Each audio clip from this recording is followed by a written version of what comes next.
Сайн байна уу? Танд энэ өдрийн мэндийг хүргэе. Сайн. Баярлалаа. Өдрийн мэндийг хүргэе. За баярлалаа.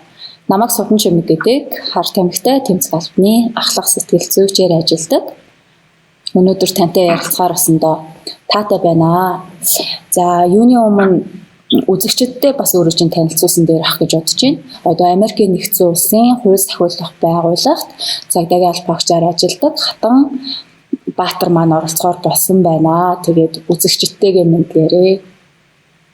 Намайг үрж оролцуулж байгаа баярлалаа. Энэ өдрийн мэнд бүрийг яавч чадсан. За, хоёлаа ер нь шууд асуулт руугаа ороо явчих гэж бодож байна. Америкийн нэгдсэн улсад маань суурилах эмсдэс нөлөөт бодис буюу тий хар тамхинтай холбоотой гэмт хэргийн өнөөгийн нөхцөл байдал нь ямар байгаа вэ? Ер нь бол аюул ихтэй хар тамхитай асуудал. Ялангуяа одоо Мексик талаас аюулх юунууд орж ирдэг хар тамхинууд орж ирдэг болохоор хэлийн оролцох улс мужуудад бол хасангуу өөр мужуудаас илүү их тэгээд ялангуяа юм том мужууд гуантон их хашаа сууддаг манай юм шиг мэдээж дортондоо. Тэгвэл тухайн улс нь одоо ямар арга хэмжээ авч байгаа вэ яг энэ нөхцөл байдалтай? Тэгээд одоо соён гэгэрүүлэхээс хуулаад тэгээд гуантон заахад гадна тэгээд хвчлэн ер нь юу штэ оруулж иж байгаа хүмүүсийг илрүүлэх тийм гайвшлах хууль хариуцлага хүлээл гарч байгаа хүмүүсийг хууль хариуцлага хүлээл би яг одоо техникээр ажилладаг болохоор техникийн арай илүү тийм болов гэж бодож байна. Манайхч бас яг л бас ерөнхийдөө адилхан л ах л та тий орж ирж байгаа, борлуулж байгаа, хадгалж байгаа гэдэг ч юм уу тий тэрэн дээр нь хуулийн хариуцлага хүлээлгээд явдаг. Тэгвэл одоо Америкт жишээ нь хуулийн санкц нэмэр гэдэг юм бол ялын хэмжээ нь ялын хэмжээ одоо нөгөө юу яаж байгаа, дарж байгаа, борлуулж байгаа эсвэл нөгөө хэрэгжилж байгаа төр өөрийн одоо юу гэдэг нь тий өөрийн шундаа нөгөө хэрэгжилж байгаа гэдэг нь янз бүрийн шалтгаанаас болоод янз бүр байгаа. Тэгээд тэр чинь нэг хихэр хэмжээгээр дарж байгаа тий бүгдэд дарж байгаа эсвэл зүгээр ингээд одоо давхар өөрнөө дардаг хүнд дарж байгаа гэдэг чинь тэгээд янз бүр тэрнээс шалтгаалж ер нь хэмжээс шалтгаалх юм болов тий. Тэгээд ер нь бол дарж байгаа гэдэг тал дээр бол нэлээд чангарна. Яг хувийн хэрэглээнд хэрэглэсэн тохиолдолд цангуу бас гайгүй гэхдээ юутай хорихалтай байгаа.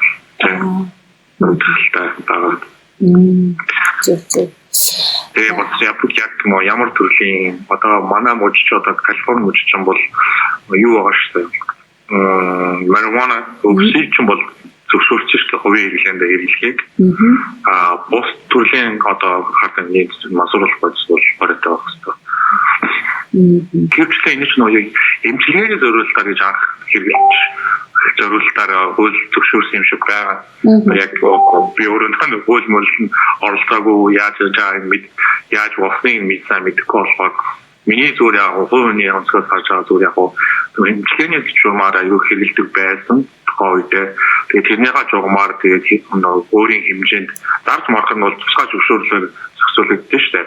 Яг өөрийнхөө хэмжээнд хувийн хэмжээндээ тэгээд янз бүрийн өвчтөй хүмүүс зориулсан нурууны өвчтөй ч юм уу тэгээд юм зориулсан зорилгоор бүтээг одоо юу гэх юм зөвшөөрсөн боловч тэр нь одоо эргээд цаад одоо энэ зүгээр л одоо нэг юу гэх одоо нэг дэлгүүрээс архит авч байгаа ч юм уу би авч байгаа юм шиг тийм хэмжээний болчихсон.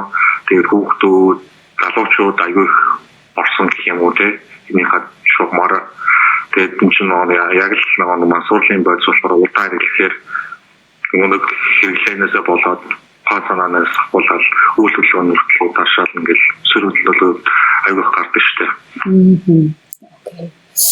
За тэгвэл сая нөгөө түрүүний асуултан дээр нэг ийм мессеж та одоо бодлогын хувьд урьдчилан сэргийлэх чиглэлээр одоо ямар ажил арга хэмжээ зохион байгуулдаг юм бол одоо Монголд бол одоо манайх жишээлбэл урьдчилан сэргийл хар тамхитай тэмцэх албаны урьдчилан сэргийлэх хамтын ажиллагааны хэлэлцэн энэ чиглэлээр иргэд олон нийт рүүгээ чиглэсэн юм нөлөөлөл үйл ажиллагаа явуулдаг байхгүй юу? Соён гэгэрүүлэх юм уу тий. Танай наач болохоор энэ яаж явд юм бол? одоо яг хатаад нахуул яг одоо дунд насны их юм уу те алхах сургуулийн хүүхдүүд бол хичээл орж байгаа тийм болцоотой болсон. Зүгээр яг нийтийг хамарсан тийм бол сургууль Монголд бол байхгүй. Одоо тийм юм чиглэлээр одоо хичээл авах ч юм уу те тэгэж явж байгаа. Одоо энэ одоо болохгүй те ингэж хэрэглэхгүй хэрэгж болохгүй гэдэг талаараа хүүхдүүдэд анханаас нь одоо заадаг юм. Гэхдээ бас бага насны хүүхд бол ойлгохгүй байдаг заадаггүй байх гэж би бодож байна. Яг дунд насны болон асар насны хүүхдүүдэд ямар хоровчтой тэр талаар нь заадаг. Одоо нэг төр саатуулах манайхаар одоо жил гэж ярьдаг. Энд чинь болохоор монголоор бол одоо юм төр саатуулах байж юм уу. Тийм рүү газрууд бас хичээлүүд бас орж байгаа. Тэгээ он баригдсан хүмүүс юм бол шинжлэх яг нэг хүчээр тулгдаггүй бүх юм яг нэг өөрөө хүсгэл юм бол тийм юмнууд боломжтой байгаа гэдэг талаар явдаг болохоор хүсэх юм бол тийм ангинууд байгаа. Дээрээс нь одоо нэг юуны бас одоо гадуур зүгээр одоо хүмүүсийн уулздаг одоо group гэдэг шүү дээ. Тэр үеийн Монголаас яг тайлбарж мэдэхгүй байна. Одоо тийм group-ууд хоорондоо уулзаад киномонд гардаг шүү дээ. Хүмүүс drug addiction-тэй хүмүүс шууд бонороо сууж байгаа л уулздаг ч юм уу тийм юмнууд бас байгаа. Одоо нэг орцсон гарах байгаа ч юм уу гар хүсэлтэй ч юм уу тийм хүмүүс хамт нийлүүлээ уулзуулаад ингээд хоорондын одоо тийм сүлжээ үүсгээ нэгэндээ тусалдаг ч юм уу муудлаар яаж гарах уу нэгэндээ одоо яаж дэмжлэг болох уу хин хэр удаан байгаа тэр мөрөөр ингээд дэмжлэг тийм бас байгаа. Скол нэг онцгой биорог хэрэглүүний хатгаа яг болж үү урьдчилан зэрэгцээр одоо тэгээд таньмыг талаасаад аягүй ихнүүд байгаа. Тэгээд одоо телевизээр ч юм уу тийм өгөөр одоо спортын маягийн одоо видео YouTube дээр тийм нүүдэн дээр явуулах тэгээд сэтгэл зүйн талын бас аягүй их одоо юунууд яаж штэ. Одоо манай энэ хавийн хотод одоо сэтгэл зүйч юм одоо ч одоо нэг онцгой хүмүүсийг ч одоо сэтгэл зүйн өвчтэй гэж одоо өвчин гэж онцлоод байгаа шүү дээ. Одоо юу гэхээс одоо юу гэдэг одоо хорих ял гэхээс энэ хүн бараг өвчтөн гэдэг талаас нь аюул авч үздэг болсон. Яг зарж байгаа борлуулж байгаа тэр хүмүүс нь бол яг бүлээн хариуцлагатай ялтай юм яллагч гэдэг зүгээр яг хэрэглээ донтсон тийм хүмүүс бол өвчтөн гэдэг утгаар авч үздэг болохоор тэр талаас нь аюул бас яг болж байгаа юм. Одоо тухайн нөгөө нэг үйл ажиллагаанууд шүү дээ. Сайн таны хэлдэг. Энийг нь одоо цагдаагийн байгууллага нь хийдгүү эсвэл бол төрийн бус байгууллагууд хийдгүү? Төрийн бус байгууллагууд хөвчлээ. Цагдаагийн байгууллага нь манай чиг үүрэг нь өөрсдөө Монголд нэг цагдаагийн байгууллагч нь урьдчилан сэргийлэх байгууллага гэж байдаг шүү дээ. Манай чинь яг тэгж манай хаяад тэгж одоо урьдчилан сэргийлэх гэсэн газар ер нь баг байдаг байхгүй. Нааш яг нэг гэнт хэрэгтэй тэмцэх талын шууд барьж явдаг болохоор ерөөсөө тэр урьдчилан сэргийлэх талын соён гэрэл талын юм дандаа одоо юуны байгууллага юм Монголын юм л төрийн бас туслах төрийн бас байгууллага Зөв. Тэгээд за тэгэнгүүт одоо манай Монголд бол насны хувьд авч үзэх юм бол 80 гаруй хувь нь 35-аас доош насны хүүхэд залуучууд энэ гэмт хэргийн холбогдогч болоод байгаа юм л та. Тэгэхээр наан чи насны ангил нь ямар гэдэг юм бол? Насны ангил нь бол тажаар харьцаа янз бүртэй. Ерөөсөө яг тэдэн нас гээд хэцүү ер нь бол бүхэл насны хүмүүс холбогдож байгаа. Ялангуяа энэ Монгол яг нэг залуучууд яагаад байгаа юм бол дээр үеэс эхлээгүй саяхнаас одоо энэ хартаа үзүүл гарч ирсэн болохоор тийм гэж магадгүй. Энэ ч болохоор бүр 60 70 50 оноос эхлээд ерөөсөө байсан болохоор одоо тэр үед хэрэгжилсэн нөхдөж одоо ингээд бараг 60 80 нас хүрч байгаа хүмүүс мааштай амьд байгаа нь тийм болохоор яг насны яг тийм одоо тийм англи хэлээр бол бүх төрөл байгаа гэж байна. Энэ чинь Монгол улс ч одоо 2010 онд дамжин өнгөрдөг тийм урд хойд хөршөөсөө том хөршөөсөө дамжин өнгөрөх орн байсан бол 14 оноос хойш хэрэглэгч орн болчиход байгаа шүү дээ. Тэгэхээр яалтчгүй шин төрлийн гэмтэг хэрэг болчиход байгаа байхгүй юу. Тэгээд яг насжилтын хувьд бас тийм байж магадгүй. Дээр нь бас яг энэнтэй ингээ холбоотойгоор нөгөө шин төрлийн гэмт хэрэг учраас эцэг их асраа хамгаалагч нар нь болохоор бас хүүхдүүдтэй энийг одоо хэлж зааж мэдгүй өөрсдөө бас энийг мэдгүй ингээ тохиолдол цөөнгөө гараад байгаа байхгүй юу. Тэгэхээр наажим одоо үр хүүхдүүдтэй аав ээж нь багш нар нь гэдэг ч юм уу тий үр хүүхдүүдийн талаар энд бол юм жоохон сэтэл өгнө гэдэг ч юм уу талаас ингээд жоохон нуугаад идэх байхгүй юу? Одоо нуугаад идэх. Тэгэхээр нааж яг ямар хөө маягаар явд юм бол энэ ч бол айгүй open шүү. Ер нь энэ тийм хүмүүс ч бол айгүй тийм одоо нээлттэй тий нээлттэй ярьж л одоо тэр хүүхдүүдээ нээлттэй багш нар ч юм уу эцэгчүүд юм уу нээлттэй ойлгож байхгүй бол одоо юу гэдэг дагнал юм уурлал юм нуугаад яваад хаш нэг хүүхдүүд ч буруу газраас буруу мэдээлэл аваад тэгээд тэрийг бараа сонирхлын дагуу тэгээд ордын болов гэж би хараад байгаа шүү. Ер нь бол тийм болохоор энэ ч одоо нэг яг юу ахгүй одоо Монгол шат нэг залуухан хүмүүс ороод ингээд чинь нэг тэгээд насны ярьж хэлэх хүмүүс нь сайн мэдгүй болохоор бас зөвлөж чадахгүй байгаа бас өчрөө байгаа болов уу гэж энэ ч юм бол хэрэглээд үзсэндээ залуудаа хэрэгжилсэн ч юм одоо тэгээд 50-60 хүрсэн эсвэл хэрэгжилж үзээгүй ч байж магадгүй жоо өөр хамаатан төрөл сатмууд нь бас дээрүүд хэрэгжилж байгаа залуудаа юу болж яаж гэсэн тэр нэг тийм одоо туршлагатай болохоор юм уу тэр тал дээр бол айгүй юу байдаг байх гэж бодож байна.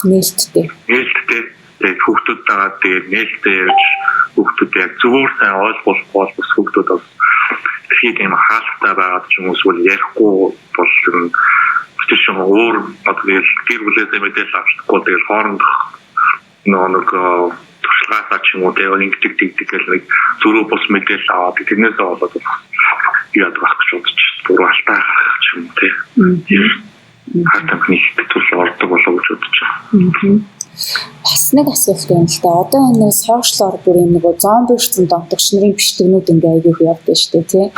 Энэ ер нь яг ямар төвшөнд донтолтын ямар төвшөнд очихороо бүр юм гацдаг юм зомби болоод байгаа юм бол.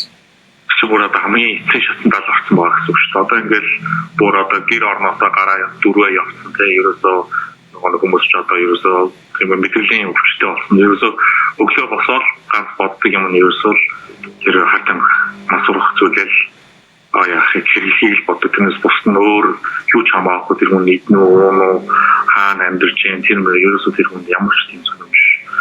Тэгээд тэрнээсээ болоод тий одоо хүн тэрийг хэрэглэхээр байгаа нь Монголд бол одоо юу гэдэг архинд орсон хүмүүс ч ингээл өгөнд гээд дээрүүд байдаг гэсэн шүү дээ. Тэгээд өгөнд гэдэг шүү дээ. Яг тэрнтэй л адилхан болж байгаа гэсэн. Баггүй ерөөсөө ямар ч тасал авахгүй тийшээгээ хандж байгаа гэсэн. Тэгээд одоо тиймэрхүү болсон хүмүүс ч аюу гэх юм одоо хаттаас одоо фентнол гэж аюу одоо тийм хими аргаар гаргаж авсан бодистой хартаа маш бага хэмжээгээр хэрэглэх нэг overdose гэдэг зүйл болдог.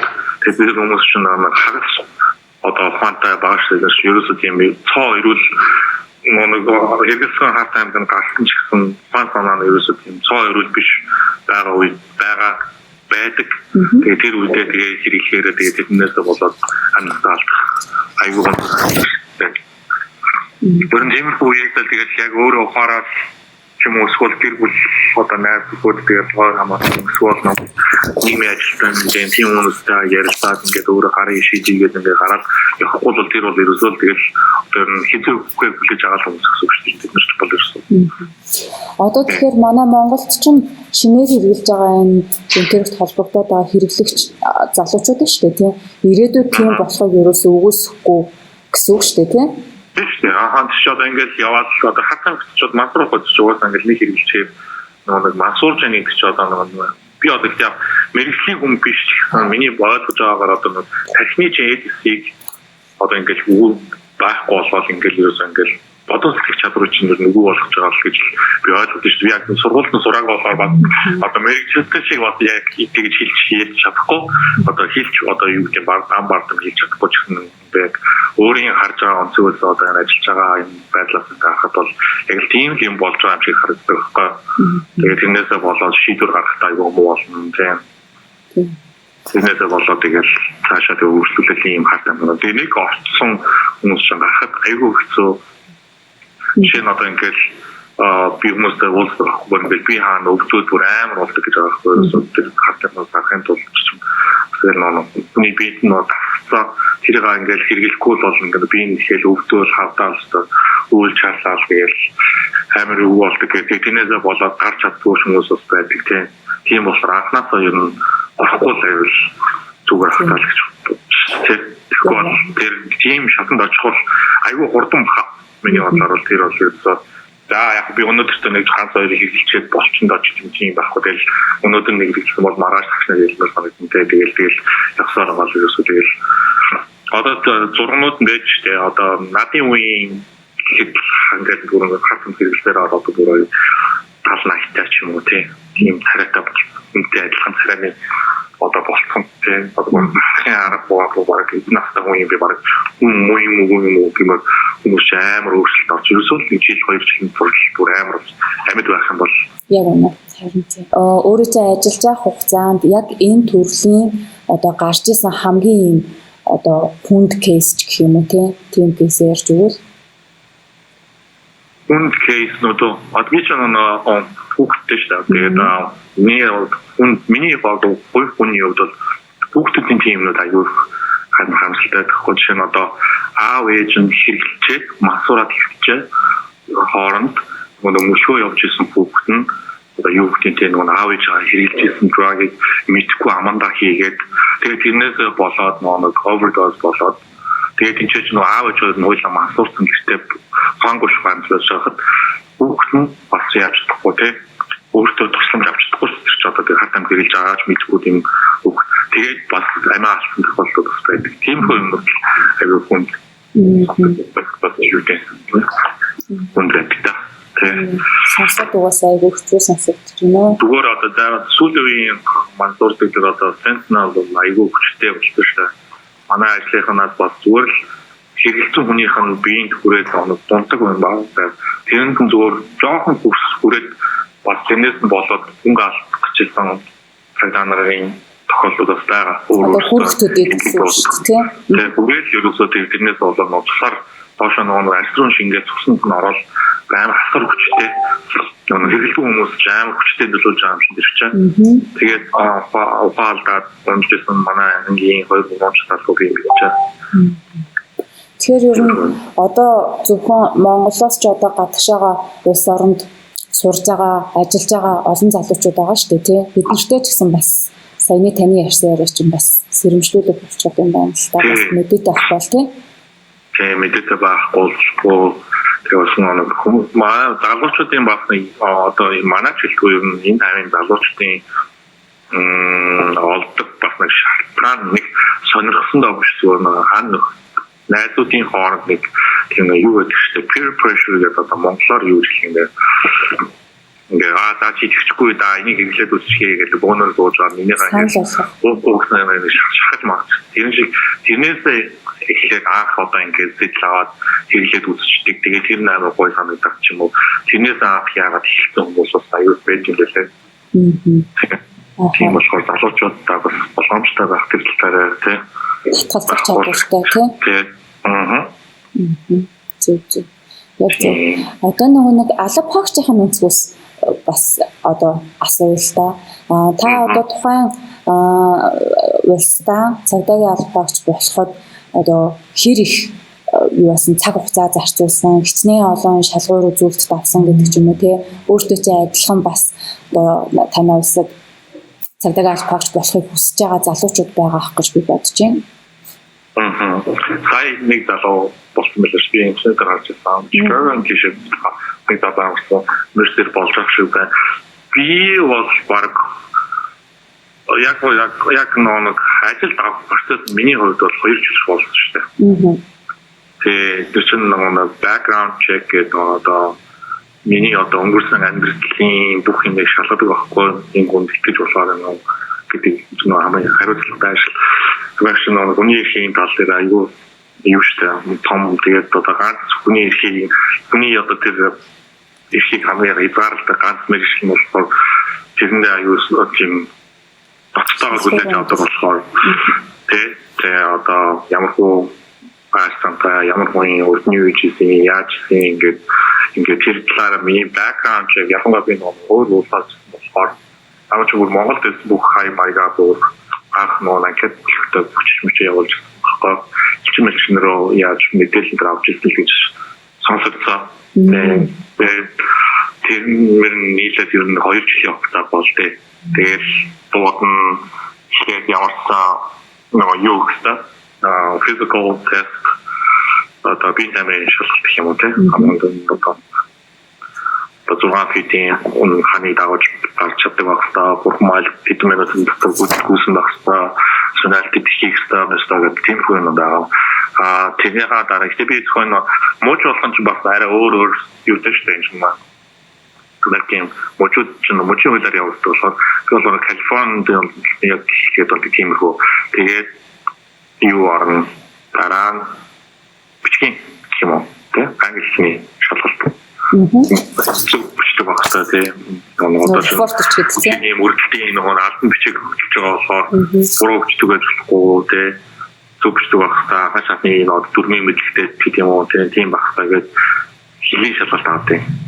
Тэр нь болохоор багтаа юм монголчууд бол өөрсдөө ингээд яаж юм бол нэг тийм бас хүн бол биш шалгалт багтаа тэгээд тэрийг хоёрыг өгчөөд 5 жилийн өмнө шиг болсон шүү дээ.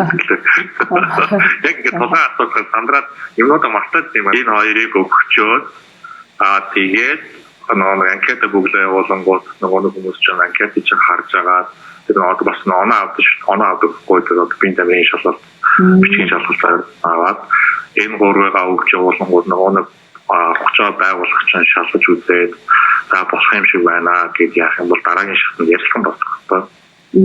Байгууллагын нэг хүн тэр ажилд орж байгаа хотоос нэг хүн хотын ажилчин нэг хүн гэдэг хотод амьдардаг нэг хүн тэгээд байгууллагын нэг хүн гэдэг 3 оны юутай бүрэлдэхүүнтэй хүмүүсээр орж шалгалт ярианы шалгалт байна. Яагаад заавал мараад авах гэдэг яагаад чи цагтаа авах гэдэг ингээд ихнээс асуусан байж чиний амьдралдаа хийсэн хамгийн том одоо юу гэдэг хүн төлөвлөж юу гэж юм янз бүрийн асуулт асуудаг хүмүүс өөрсдөө тэгээд тэрнээс оноо аваад шалгарсан нь цаашаа явдаг. Тэрэн дээр шалгарах юм бол дараагийнх нь болохоор сэтгэл зүйн шалгалт авах юм байна. Сэтгэл зүйчээр орж уулзсан. Нэг одоо юу гэдэг те make sure одоо чи сэтгэл зүгээрээ одоо тийм амар одоо юу гэдэг тийм хүчтэй ч юм уу тийм хүн байж болохгүй яа гэвэл төсөг хариуц явж байгаа гэдэг үний бас амар мэдлэг те тодорхой шийдвэр гаргаж яах вэ гэдгийг шийддэг болохоор сэтгэл зүйн нормал байх хэрэгтэй гэдэг утгаараа сэтгэл зүйн шалгалтанд бас ордог. Тэрийг тэмцэнгүүд одоо нэг миний яриад байгаа нэг одоо нэг тусгай мөрдөгч чамдаа тавиад тэгээд тэр хүн чиний одоо урдах амьдралыг одоо хож үзэн юм уу те хэд удаа цаг танастай холбогдож байгаа өмнө баригдчихсэн юм уу яасан гэж тэгээд тэр нь баг нэг заагна 6 сараад жилийн хооронд ч юм уу тэгээд зарим газар бол аюу хурдан яасан юм шүү. Тэгэхээр энэ ингээд олон газар нүүгээд амьдсан хүмүүсийн юу болж байгаа уу яа гэх юм бүх хүмүүс газрынхаа хүмүүс тийм уулзсан тэгээд гэр бүлийнхэн тайм уулзсан аавчтай холбогдсон бүр хажуудлын амьдардаг айлын одоо хүмүүстэй нөхлөөл тийм шүттэй амьдсан ямар хүмүүс байгаад тэгэл 10 жил суулжсэн сургуулийн багш маргаш тэгэл найзуудаа бас хаана тийм тэр нь минийх баг жил гарan болж ирсэн. Тэгээд тэрэндээ тэмцэх юм бол дараагийнх нь болохоор юу яадаг вэ? Polygraph гэдэг тест үүсгэн. Чанар гантчтай нэг баг юм зүйл. Манай энд бас хийдэг. Хийдэг үү? Хийж байгаа. Тийм үү? Мундаг шүү дээ. Тийм тест өгдөг. Тэгээд тэрийг тэмцэх юм бол цаашаага одоо яг дараагийн одоо интервьюд ороод тэгээд энэ тэмцэх юм бол актамд сонгогдондоо. Тэгээд актам нэг 6 сар 7 хоног болгон шалгалттай. Тэгээд нэг шалгалтын дээр унах юм бол дахиж нэг чанс өгвөл 2 дахь хоног юм бол тэгээд шууд актамаас гарна ерөөсөө намайг ч яриа байхгүй ерөөсөө тэгээд дараах ажил руу юм уу? Тэгээд шалгалтнууд одоо янз бүрийн шалгалтууд гарч ирсэн, жолооллын одоо хуулийн бие хамгаалахын гэж ерөөсөө маш олон төрлөөр шалгалтууд авдаг. Тэгээд тэднээс та тэмцэх юм бол тэгээд 6 сар сураал хэрэгжилтийн байдлаар сурдаг гэж байна. Баярлалаа. Гоё мэдээлэл өгсөн. Бас нэг ийм нэг асуулт орж ирж байна. Одоо нөгөө манай албаагчид маань өөрсдөө одоо нөгөө бүлэг этгээдүүдээ илрүүлээд шүн өрөөгүй юм дайгүйх явдаг байхгүй одоо дандаа уртсан цагаар наажин бас ер нь шүн бас нөгөө тамхичид маань босч ирдгүү. Үлээж танилцдаг нөгөө эмхийн ажил нь яг л гэдэг Монголынхтай адилхан тэгэл манай чачаан нэг хэдэн газрууд хотод ч өөрөөрийн тусгай цагаан газар шүү дээ Монгол шиг нэг Монгол улс даяараа нэг тийм цагаан байгууллага гэсэн байдаггүй. Яг нэг API гэдэг нь болохоор бүр том хэрэг дээр ажилладаг гэх юм уу те. Яг юм локал төвшөндөө бол яг тусгай хэмжээндээ бол яг нийлээд хэдэн хотууд нийлээд орон нийлээд task force гэдэг үүсгэждэг байхгүй. Тэр нь болохоор хэдэн хотоос нийлээд одоо хэд мөрдөгч юм уу нийлээд ингээд нэг хэрэг аваад хэрэг амурдаг явдаг. Тэр нь бол тэгэл ерөөсөө тэгэл 24 цагаар даал шүн хөтэ өдөрч юм болно шүн юм болно тэгэл тэгэл яг л Монголд байдаг шиг тагнжагийн судлан хааны юу гэж нэг бүрийн баримт төлөвлөлт тэгэл өсөв. Өдөрч нь яг асуудал байна тийм. Одоо тэ нэг хүнээ барина штэ тийм. Барихтаа одоо биднэрээ чи одоо манайх нэг юу боддог байхгүй та нар ингээд сенсацлаад юм цонх мохойн хавлаад бэл тэгдэг ч юм. Тэг чи эргээд нөгөө тухайн бодис юм аа одоо цацгаасан ч юм уурчлан сэргийлээ маш түргэн шуурхай тухайн үйл ажиллагааг авах хэрэгтэй байдаг шүү дээ. Тэнгүүд нааж болохоор яг тухайн бүлэг этгээдүүдэд барихтаа одоо дайшлан баримтлах ажиллагааг яаж хийдэг гэсэн үг үү? Тэгэл процесс шууд аваад яг л хаалцдаг шүү дээ. Ерөөсөө Америкт ерөөсөө тэгдэхгүй гэсэн юм байхгүй. Яг л одоо тэгээд search warrant аваад тэгэл ирчин бүр өглөө одоо манайч одоо ингээл одоо энэ чинь нэг цаг болж байна. Хөвчлэн өглөө бүрийдэг байхгүй өөрөөр гэх юм уу? 3 цагаас өглөөний 3 цаг бөөнөр уулзаад за ийм газруудаар нэг зэрэг бүр юу яахгүй шүү дээ. Ингээд бүлэг хүмүүс чинь өөрөө хатуудад амьдрын тий нэг бодмод заадалдаг газрууд нь өөрөө газрууд бас байж болно.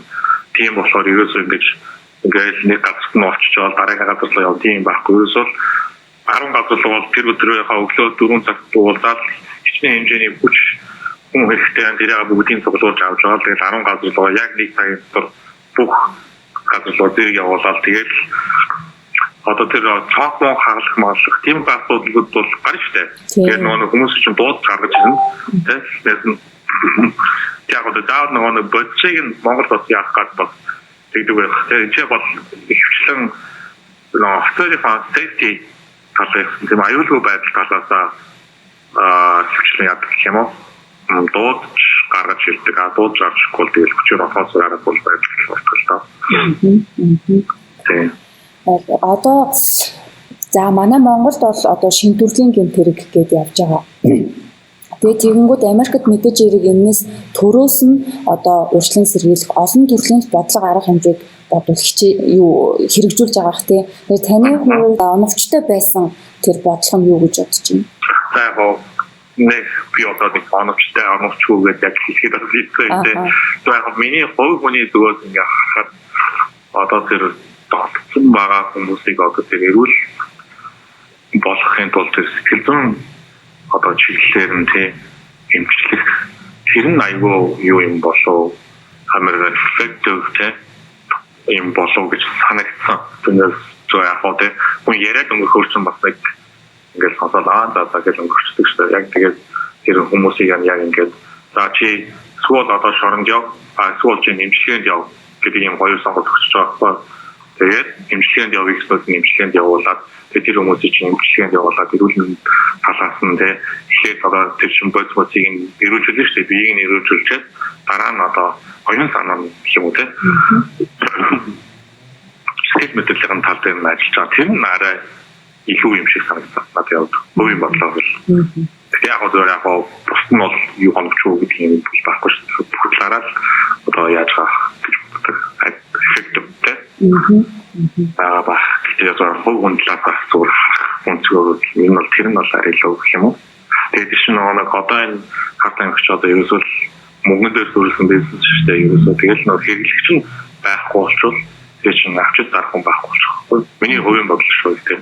Тэгээд авах хүн байхгүй бол тэр чинь хин тэгэл заавал хөлтөрчөл оруулж ирэл дарахгал авахын авахгүй юм чадрыг хин дарахгал сууж өгдөг. Тэгээд тийм болохоор хэрэглэгч талыг нь аюу тэр талаас нь аюу ингэж идэх юм уу тэгэхээр яахгүй талаас явуулаа юу болов гэж бодож байна. Хэрэгт холбогдоод орж ирж байгаа хүмүүс маань ямар ч гэсэн өөрийн зориггүй, мөрөөдөлгүй ч юм уу иймэрхүү ингээд завтай хий цаг их байгаа болохоор тухайн нөхцөл байдал одоо гэмтэргийн холбогдогч болж орж ирээд байгаа юм.